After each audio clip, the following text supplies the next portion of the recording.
Welcome to 29th Virtual ITTC Conference, Specialist Committee on ICE session. My name is Marta Pedesic-Bucha. I will be your moderator today. And herewith, I'm kindly reminding you to post your questions to question and answers features at your screen. Our presenter is Mr. Topi Leiviska from Aker Arctic Technology from Finland, Committee Chairman. Presentation is available online for some period, and I hope you had the opportunity to see it. And now I would like to leave the floor to Mr. Topi for live session, please.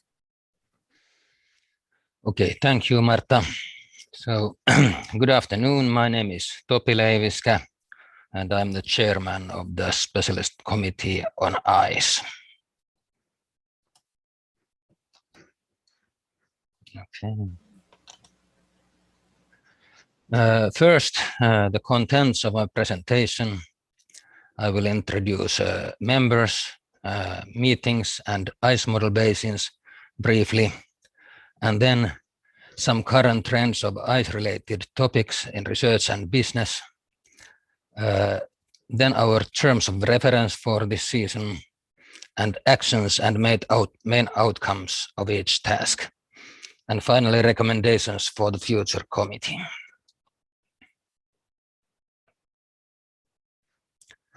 So, in addition to myself, the members were Franz von Bockund-Polak from Hamburg University of Technology. He was a secretary of this committee.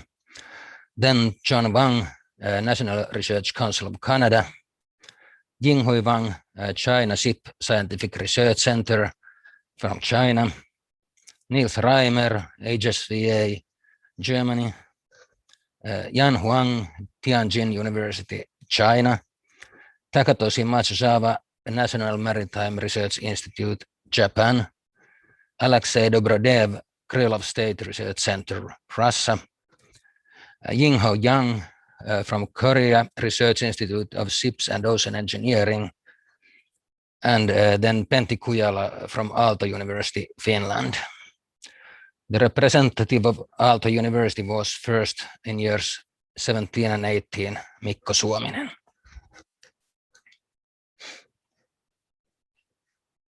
We had 3 physical meetings, first one in Finland in January 2018, the second one in Tianjin, China, November 2018, and the last one in St. John's, Canada, in January 2020. Then we had one Teams meeting and a continuous virtual discussion via emails.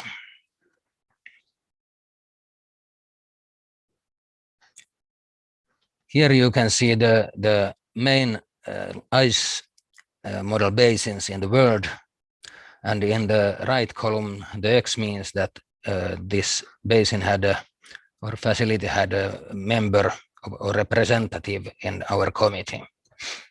So Aalto University, Finland, and our Aker Arctic Technology in Finland. Then in Japan, Japan Marine United in Japan, Krylov State Research Center, Russia, National Research Council Canada, Korea Research Institute of Ships and Ocean Engineering in Korea, National Maritime Research Institute in Japan, and HSVA in Germany, and Tianjin University, China, and China SIP Science Research Center. And as you see, almost each ICE tank had a representative in the committee.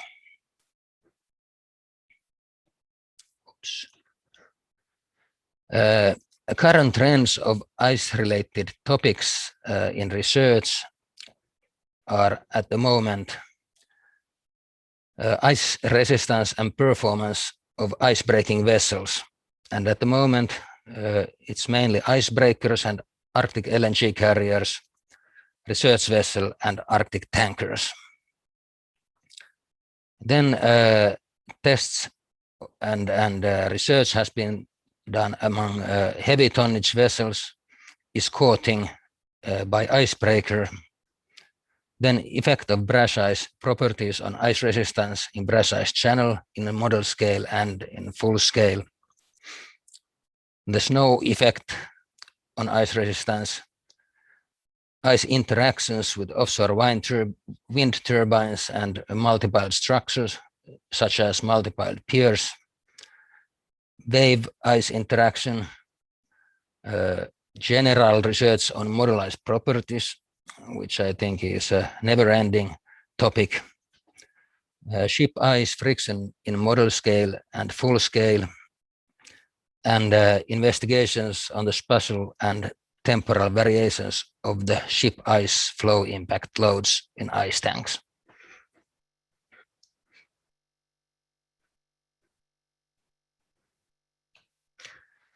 The terms of reference for the committee for this season were: 1, continue and maintain, review and update existing accepted procedures and guidelines. And 2, review maneuvering experiments in ice and revise maneuvering guidelines in ice. And this was supposed to be done in cooperation with the maneuvering committee. Then conduct survey of uncertainty in ice model experiments, review of current analytical and numerical determination methods for the global loads upon offshore structures of various types and compare the physical modeling. Survey testing of platforms and monopiles in ice, such as wind turbines, and consider establishing a new guideline for this. And the last one, 6th, update the guideline for modeling of complex ice environments to cover additional complex conditions.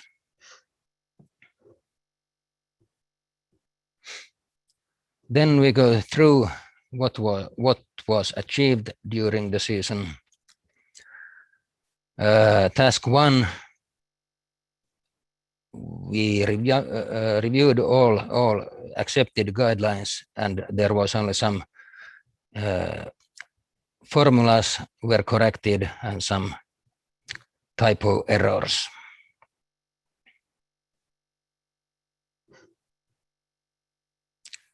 Then task 2, review maneuvering experiments in ice. I think this guideline was pretty much rewritten during the season. One was to include the guideline includes most important tests, turning circle tests in ice, breakout of channel tests, and star maneuvers.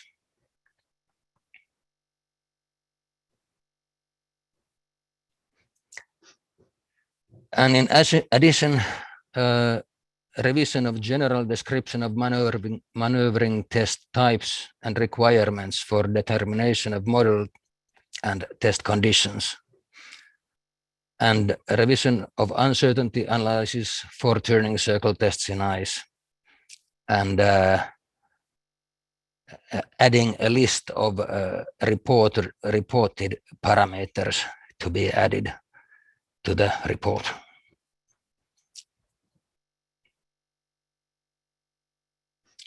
Task 3, conduct survey of uncertainty in ice model experiments.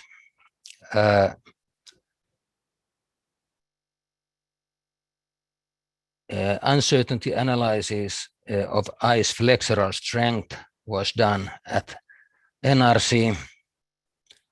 There was 32 flexural strength measurements were made from one sheet. And then step 1 was to apply Chauvenet criteria, and step 2, uncertainty calculation, and step 3, total uncertainty for flexural strength.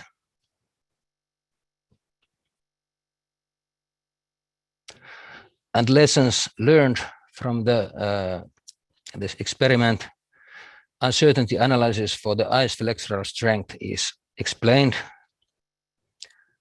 For the given data set, the uncertainty of ice flexural strength was 4.85%. Ice thickness uncertainty can be shown separately, and Chauvenet criterion can be or should be applied based on each measurement.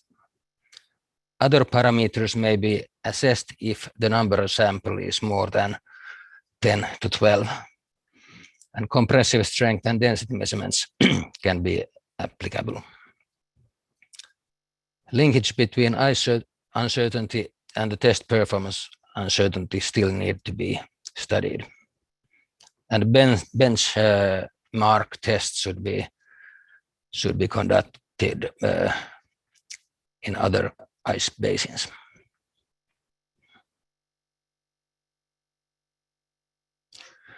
Task 4, review of current analytical and numerical determination methods for global ice load upon offshore structures of various types. This task is not addressed within this ITTC Ice Committee due to lack of time, and furthermore, this task is continuously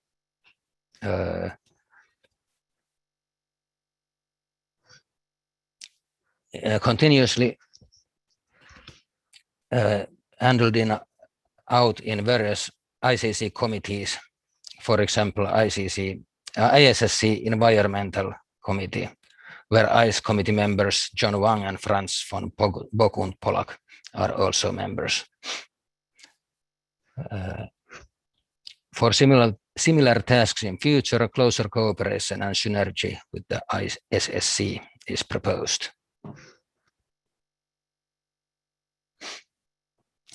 Then task 5, the survey testing of platforms and monopiles in ice, such as wind turbine in frozen ocean, and consider establishing a new guideline or in changing existing guideline to cover such situation. In this stage, it was decided to prepare an outline only for the next special committee on ice.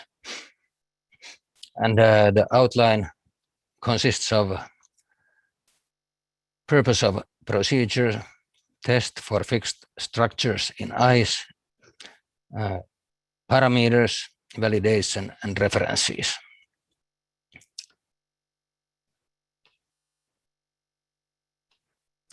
Then there is task 6, update the guideline for modeling of complex ice environments to cover additional complex conditions. And purpose of the guideline is provision of modeling methods for complex ice environments in model scale, supporting guideline to understand the nature of complex environments. Then there is a compressive ice, defined relationship between the compression level SIC to be to the closing speed of the channel VC. And in these tests, a ship model is driven or pulled through an open channel, and one side of the field is pushed perpendicular towards the heading of the model.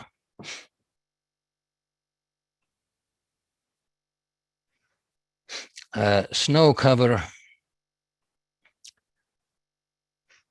an effective ice thickness which is introduced to include the snow effect on the ship's performance in ice is defined as the ice thickness HI plus snow thickness H snow. This is a very difficult thing because the snow density and hardness vary very much in the nature, so the modeling is always also very difficult.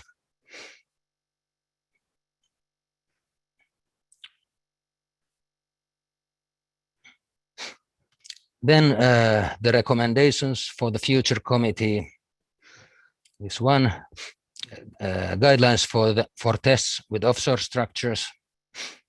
Then guideline for ice trials. It is suggested to prepare, in principle, a new guideline because the previous guideline cannot be considered applicable anymore as it is outdated. The guideline should include the performance of the tests, ice measurement practices, and analysis methods. The third recommendation is to review numerical methods to predict the performance of ships in ice in cooperation with ISSC. And fourth, guideline or proposal for waves in ice, which is a topic gaining interesting attention at the moment. And the fifth one is to continue the uncertainty analysis development. Thank you. Thank you, Topi, very much. Many thanks to the other committee members. As it is seen for presentations, there are only 10 facilities worldwide capable of equipped and capable of conducting these demanding tests. As it was visible right now, there are no posted questions. So I would like to start with one question that is related to the snow cover ice, which is mentioned in the presentation. And also there are not only one technique how to model it. Are there maybe some practice advices, some experiences, which technique is maybe getting some benefits in reality, and how it's consequencing the outcome, the results of the test? Please, Topi. Yes, this is an interesting topic. I think the difficulty in modeling the snow cover is that it's difficult to define what kind of a snow cover should be modeled, because in nature the snow can be like powder or very hard and heavy snow, and it has totally different effect on the resistance, ice resistance of the vessel. So there are several methods to calculate or take the snow cover into account in full scale, and typically they are in model scale. The snow cover is taken into account like as 1/3 of the snow thickness is added to the ice thickness. And also some tests has been done with the real snow cover kind of arranged on the ice sheet, but it is difficult to say how the results reflect to the or correspond to full-scale results. Okay, thank you. Are there maybe other committee members willing to add something to this snow item? Yes, hello. Hello. Hello.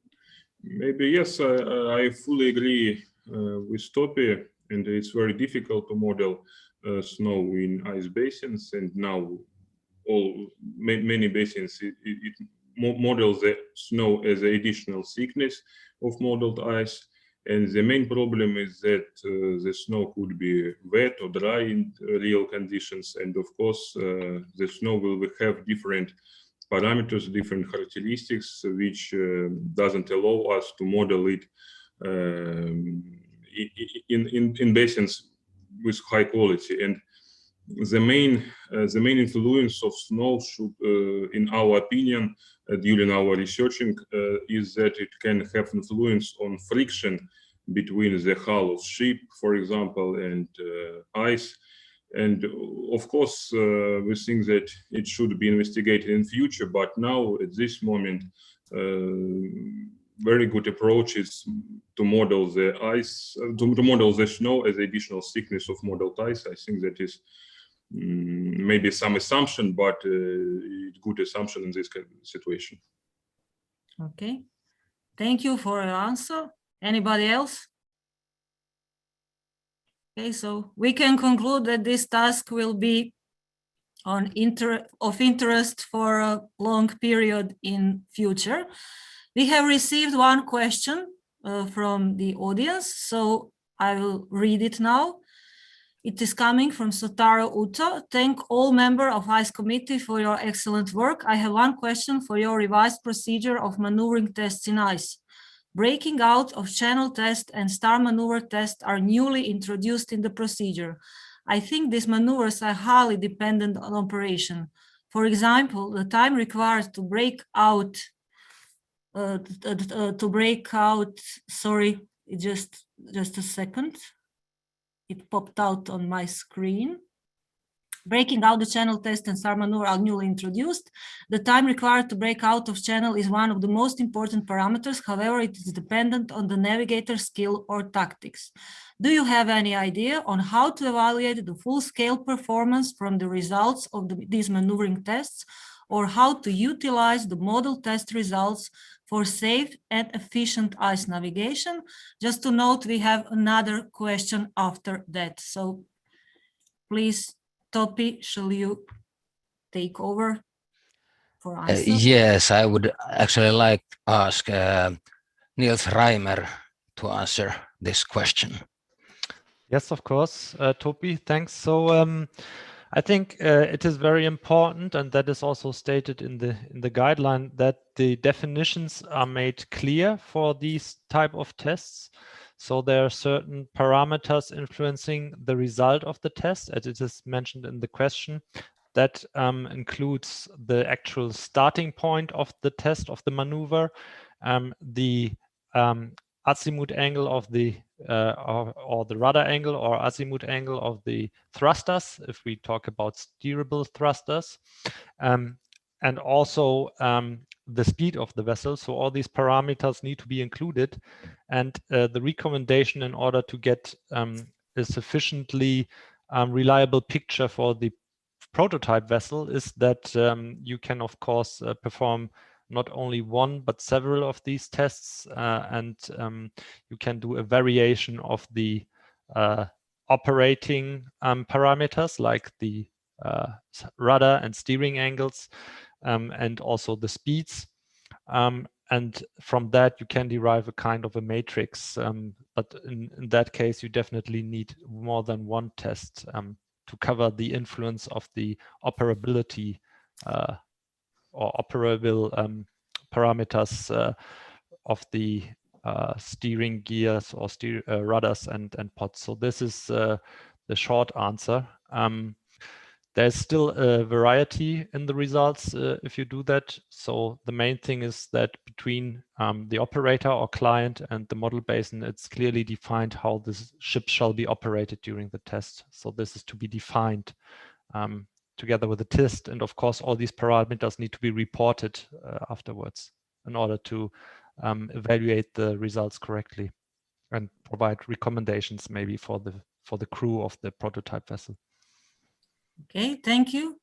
Anybody else wants maybe to add something? One more thing is the strength of ice, because no model ice can be modeled correctly together, the flexural strength and crushing strength. And in these turning tests and channel outbreaking tests, there is typically more crushing than in normal performance tests. So it also brings some uncertainty to the results. Okay, thank you. So I believe that the answers are actually collected, giving the overview. Yes, please. I think John Wang, did you try to say something? Just add one more comment. Yes. Yes, thank you. Thanks, Topi and Niels. So for the maneuvering test, Neil actually covered very well. One other thing is that the operators and navigators, the ability, that is a very, very good point, because tank staff, they actually don't have any experience of that kind of specific maneuvers. Then just time itself doesn't really mean anything. So that sometimes we have a consult with the captain or CO of the vessel, and experienced crews, and we have a consultation with how we operate the vessel. Sometimes those key person can be attended to the model testing to give a bit more deeper understanding for maneuvers. So those are very subjective, but we are making note with those consultation as well, not only just the test result, but also those opinion is also included. Okay, thank you. So now yes, please, Alexei. Yeah, maybe I can add something. So I think that now there is one more solve of this problem. First of all, in our basins, we make special tests for fixed port angles, for example, for fixed scenarios. But then at this moment, there is different training centers where captains, masters could check the received data from us, from basins, and to check the parameters of vessel, the skills of masters. And I think that so it could be some collaboration of skills of masters during this test. I think that is one of possible ways to evaluate the data from basins to full-scale conditions. So to make a special test, special to perform it during the work of training centers. Okay, thank you. So now we really have very comprehensive answer, and I will read the next question. It is coming from Mr. Atlar. Due respect to each ITTC committee task and report so far, to my knowledge, there has not been any interest or task or reporting on the underwater radiated noise for ships operating in Arctic regions. Our experimental research almost a decade ago on propellers operating in ice indicated that the propeller cavitation and associated noise in ice blockage and milling ice created unbearable underwater radiated noise in cavitation tunnels with the model ice. So having so much increased attention paid on underwater radiated noise for the environmental purposes, I cannot follow why this is not an interest to the past and future ITTC ICE committee. I would appreciate the comments of the committee on this matter with many thanks. So please, Topi, can you take over? Yes, okay, thank you. That was a very good question and comment, and I myself must say that we have never done anything in the ice basin with the underwater noise. In full scale, yes, but not in the ice basin. I must ask if any of the committee members have any experience on the underwater noise in the model basin. Anyone? No, not in relation to ice, only in open water. Yeah. But maybe if I make a comment on this question, Yes, I also think that this is a very important topic. But I think our topics are often also pretty much influenced by the requests from our clients, and the operation in ice typically with the propellers is an occasional operation. So for all the polar vessels, especially icebreakers, and also many polar research vessels, this topic is definitely investigated. But typically the operation where we see, or the frequency where we really see an operation propeller ice interaction, and where there's maybe extended noise radiation, is maybe limited in relation to the overall operation time of the vessel. And I think this might be one point why this was not on the top of the priority list from our client side. Yeah. But in general, I agree that definitely this is a very interesting topic, and yeah, of course, it would be also worth looking at the details of this. Okay, thank you. Anybody else? So I think that this is part of the answer is actually that there are some practical experience with such tests is not something that is common. And also, thank you, Niels, for comment. Obviously, this client side is also, the requests are not formed in such way, but it is definitely to agree that underwater radiated noise is topic of high importance and getting more and more attention. And then I don't know, Tepe, if you want to comment, maybe for some future work, it would be worth to include, but to first of all, to think how to tackle it, since the so far model test experience is very limited or not existing. Topic? Yes, I agree. I think the next committee at least should talk about this topic and maybe recommend it to the next committee. Okay. Okay, so our time is more or less out. Thank you for once again for this presentation. Thank you for the fruitful discussion. I hope that the answers were comprehensive enough for our attendees. Thank you all for attending this session. A special thanks to the hosts who are coping with these virtual challenges, how to connect this all together to work. And herewith, I'm closing this session. Bye, everybody.